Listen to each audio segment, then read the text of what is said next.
La Côte d'Ivoire croit en la force des idées. Elle aime le livre. Ce mercredi, le Salon international du livre d'Abidjan a attiré au parc des expositions le président de la République de Côte d'Ivoire, Alassane Ouattara. Et parce qu'un enfant qui lit est un adulte qui pense, petite séance de lecture avec les tout-petits. Bonjour. Ça va bien? Ça va?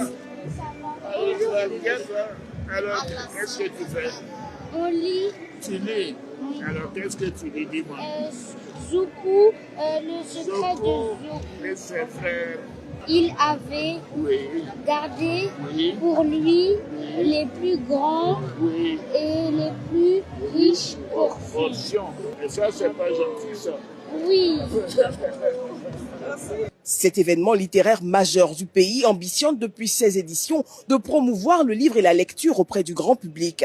Une ambition dont le chef de l'État se fait volontiers garant. Merci d'être ce garant éclairé des arts et des lettres qui comprend que si les infrastructures bâtissent le corps d'une nation, la culture et le livre en constituent l'âme. Loin du soutien institutionnel, la participation du président de la République pour cette célébration du livre est une affection affichée des œuvres de l'esprit. Une preuve par l'exemple que souligne l'auteur à l'honneur, Maurice Bondama. Vous lisez, Monsieur le Président, vous lisez tout le temps, vous lisez partout, malgré vos occupations.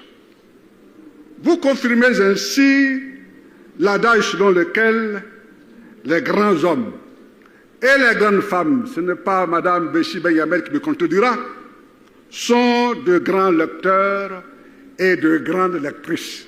Le livre, vecteur de cohésion et d'éducation dans une grande Côte d'Ivoire qui se construit, un honneur pour les acteurs du secteur. Ce moment n'est pas un simple rendez-vous, mais une affirmation, celle d'une Côte d'Ivoire qui croit résolument en la force des idées. Le thème « Lire pour bâtir » est un appel à l'action. Il s'agit de bâtir l'esprit avant de bâtir la cité, de forger des citoyens éclairés pour une nation résiliente. Le monde littéraire n'a pas manqué de dire son soutien au Liban, pays à l'honneur de cette édition, qui dépose ses valises à Bouaké.